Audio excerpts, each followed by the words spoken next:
let's turn quickly to the coronavirus in light of Governor Whitmer's decision on Friday to move the state to an emergency footing.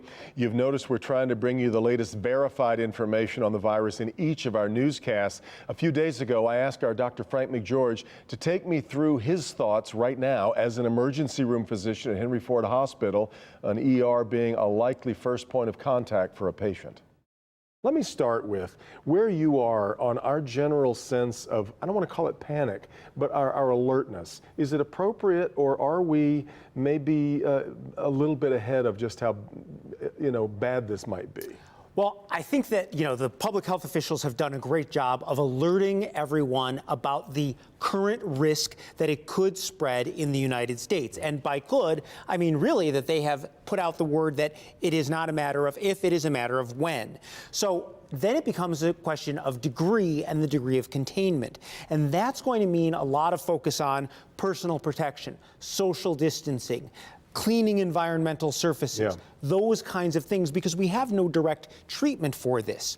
Now, that said, hopefully people will take these things seriously and begin to make preparations for when social distancing might be necessary. We are seeing people make a lot of some life changes, life thinking about this, people who are putting off travel now, not wanting to be on an airplane. But you've pointed out on the newscast a couple of times, the rate of the flu is much higher. Now, many more people die of the flu. The mortality rate is probably, I guess it looks to be about 3 times higher with the coronavirus. So it is more deadly if you get it, but it's still, most of us don't say we're not going to go do something because we wouldn't want to catch the flu today. Well, that's accurate, but there's a lot of things about the coronavirus that we don't know. That's part of the issue. And so until our full body of knowledge develops, we're still in a wait and see posture. And I think an excess amount of caution is due because there is so much that we don't know. I mean, I want you to keep in mind, this only became something that we became aware of about 2 months ago. It's just very new.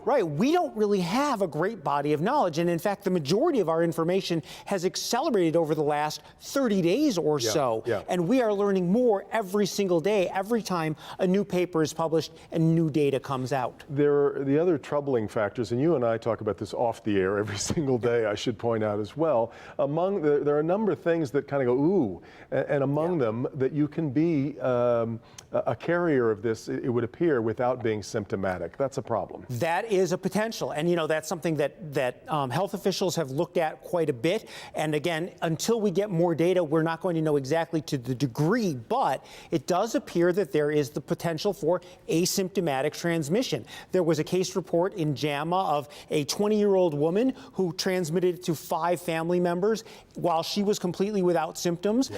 There were the German travelers. That was a case report that was also published. That was subsequently, I don't want to quite say debunked, but significantly challenged. But the word on the street, as it were, among public health officials is that it is likely that there is an asymptomatic transmission. That is, even though I don't have symptoms, I'm within 6 feet of you, I might still be able to give it to you. That is still a high possibility. We see this rush for surgical masks. Do you have a great sense yet of whether or not that's an effective way to keep from getting it? Well, so if you are sick, surgical masks will keep you from introducing it into the environment. If you are a healthcare worker, wearing a mask is a sensible and really the right thing to do.